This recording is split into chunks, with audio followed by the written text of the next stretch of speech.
Hi, I'm Nate, and I'm going to walk you through our Dungeon Passages collection. Although they may look a little confusing at first glance, these pieces are actually quite easy to use and a lot of fun to build with. Let's dive in and take a look.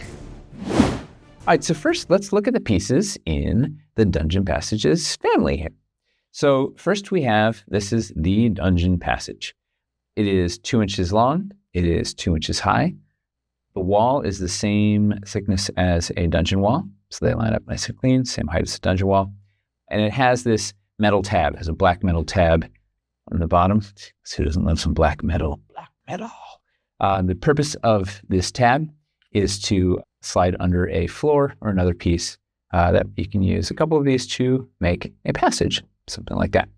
And then using the other pieces, you can make a variety of twists and turns and the like. So that's the bread and butter. This one you're going to use a whole bunch. This is the short passage wall. It's the exact same as the regular passage wall, only it is 1 inch long. So it's good if you're doing intricate work. Sometimes you need to terminate your corridor at a 5-foot gap instead of a 10-foot. Then we have the magnetic passage wall. So this is identical to the regular passage wall. The way you can tell it apart is there's a little sticker on here with our little 3 lightning bolts that indicates magnetic. Our magnetic pieces have that on the bottom also.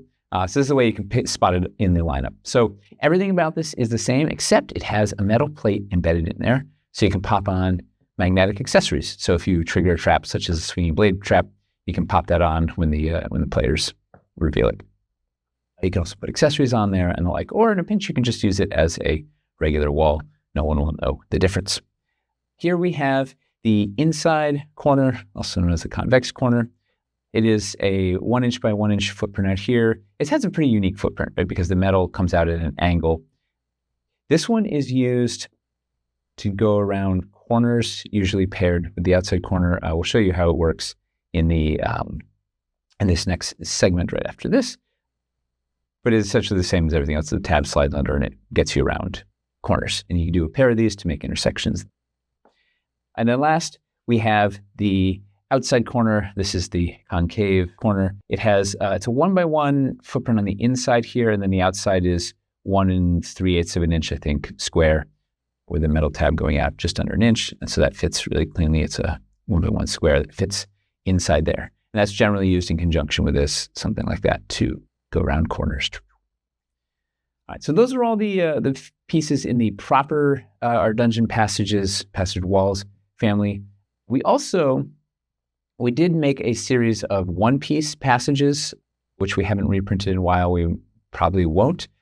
They do the same thing that a pair of these walls on a floor do, except it's one piece, so it does build quickly. It's a little more tricky to do intersections, like we have a bunch of bevel pieces and whatnot. So these are on, you can use these interchangeably, right? So you could build something like that. If you run out of regular pieces, you have some of these, you can use these interchangeably. And then we have the one-piece narrow dungeon passage. Same idea, but it is only 2 inches wide from outside to outside. So it means the inside here, this is a little bit wider. It's like 1.25 inches in there. Very hard to get minis in here. You can do a very similar effect by using a 1 inch wide floor with a couple of passage walls. You get the same sort of effect, except you can pop off the wall if you need to move minis around in there. So it's a little more friendly on the table to build a narrow passage with these new passage walls.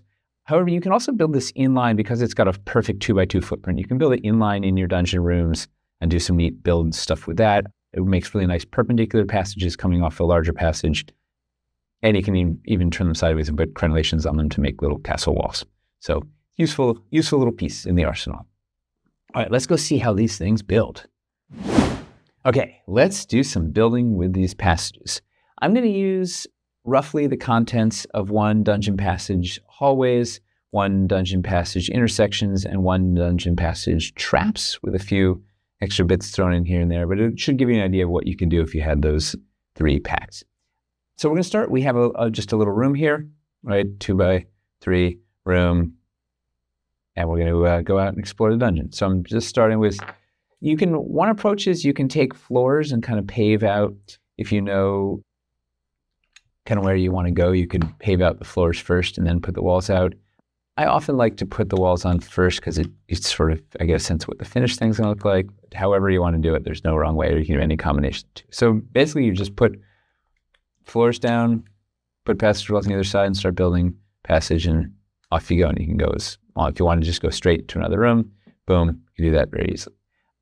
One of the nice things, because the floors are decoupled from the walls, is you can swap anything out there. So if you wanted to put some stairs down, you could put stairs down your way in, or maybe we want to add a little danger, and we could put our spike trap in there. Right, this is a really fun gag in the hallway. So you put your false floor lid over there, come in with your magnetic removal tool, and boom, reveal the trap. Players love that at the table. Well, except for the one who falls in it. So let's put that there for a little danger. And now we can just keep going straight as long as we want, but let's try a turn. So if you want to do a turn, you figure out where your turn's going to be. We'll put down our floor there. We're going to use an inside and outside. So let's say we're going to come, I want to come around the corner and come towards me here. So I'm going to put this up against the wall there. So I know that I'm going to end here, and I want to have the corridor continue to be the whole 2 spaces wide, right? 10 foot wide corridor. So I'm putting this out here. So I put a 1x2 floor. So bump, bump, bump. That's going to go around really nicely. And then we just take our straight walls, boom, put a passage wall there, put a passage wall here, put another 2x1. And the passages intersection pack comes with everything to make one corner, one T intersection, one 4-way intersection, and one dead end. So from here, we could then continue doing straights and go, or another turn, whatnot, or we could let's show how to do a dead end. To make a dead end, we need, so you just take 2 of the outside corners, put them together, and then you put a floor in there. So let's say we had right, want to make it short, you just pop it in like there. If you want to extend it, you could put the 1x1, a little 1-inch guys. So we could do that and then swap in the regular floor. And you know what would be neat here? Let's put stairs going down, right? Right, so this could be a cool little around the corner, and then they find the stairs down to the next level. What kind of fun? Or let's make them work for it. Let's make it a little more dangerous and more interesting. So let's take this guy out. We're going to do a fun gag. We take 2 of these strings.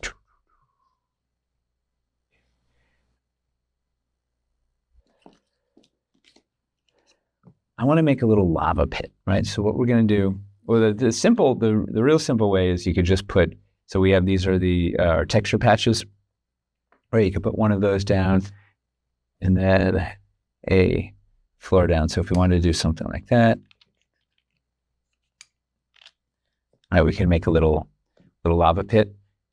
And you could also do the false floor lid gag with that, or it's just exposed. They have to jump over it. If we want to make it longer, we can just extend and then put more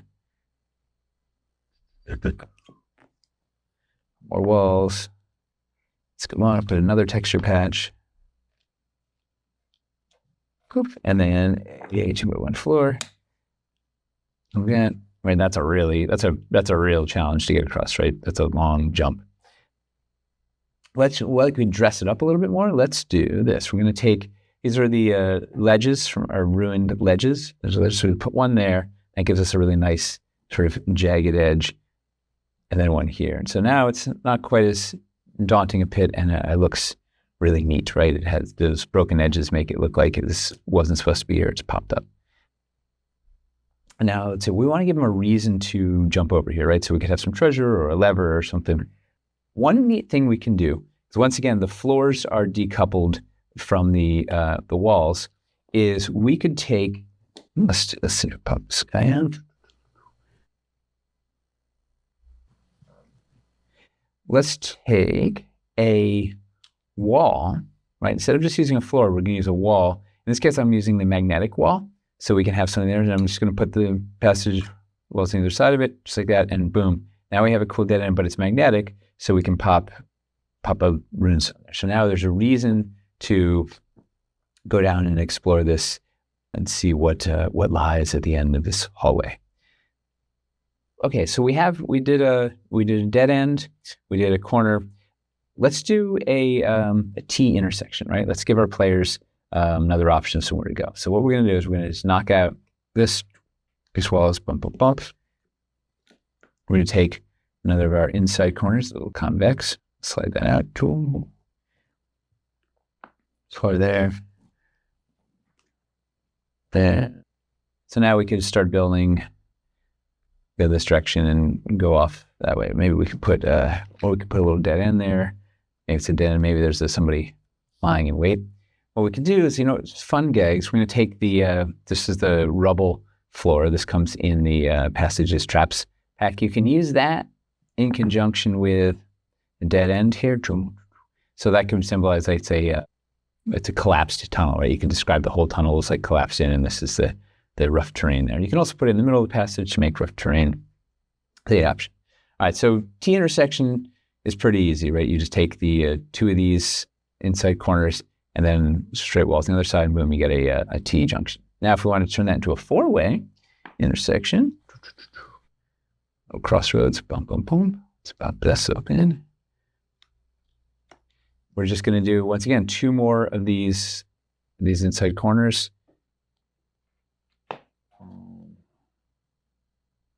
Boom. Inside corner, inside corner. And let's put a full floor in there. Go. Boom, boom, boom, boom, boom. All right, so now we've got another direction we go. Let's keep exploring the dungeon out here. And it's easy enough as you're building, if you realize you wanted to remove intersection, right? We could just pop these two out and put two straight walls there, or vice versa. Even like it's easy to adjust because all the little pieces are modular, so you can flip it out. So another gag we could do, because we are working with the floors are decoupled from the walls, like we did earlier, right? If we could have a passage go along like this, or we could interrupt it, this is our arch wall, right? So we some bars in there. We're going to pop that in, and now we have a portcullis right in the hallway, which makes things more interesting already. Right now, there's something bend bar lift gates. There's something fun over there, and let's continue down the hallway. Give the players some more options. So I'm going to do this. All right, so I pre-built the segment here. So this is fun. So I pop this off. We'll put a snake floor in there because, once again, we can put whatever floor we want in, which is one of the beauty of these passages. So that it's going to indicate maybe this is an important intersection. I was building, I realized I wanted it longer, so I used the 1 inch wall, the short passage wall, to get me that extra 1 inch. I made this little long dead end here because this is perfect for, in our magnetics traps set, we have this little trap holder. It's got little wheels on the bottom and it's a magnetic front. You can put the spears on that, and that thing fits perfectly in the hallway. So this is such a fun gag, right? You can roll this thing down the hallway and spear some players. So if you want to be wild, you don't reveal it till they get there, or you can build a false wall and then pop the false wall up, pop this thing in, reveal, so they don't metagame. It's a fun surprise when there's a wall of spears coming down towards you. And then to make this even more challenging and interesting is, right, you can probably just run around the corner before this thing. So let's put a door in here. So you can just throw a door anywhere you want in these passages, right? Because they're 2 inches wide, you can pop a door just the way you did with portcullis. We're going to pop a door here, put it in line with the wall, so it makes this feel like one continuous corridor. And if that was locked, now it's you got to pick the lock really quickly before this thing crushes everybody. Sort of classic, old school trap.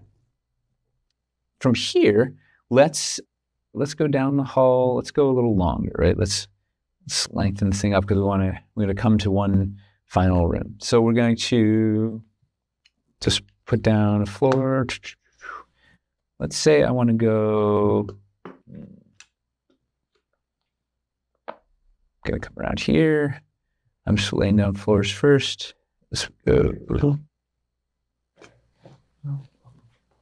Running out of floors. All right, so we want to come around a corner, do something like that. Let's put a room over here, right? We're going to say, okay, we're going to end here. That looks pretty good.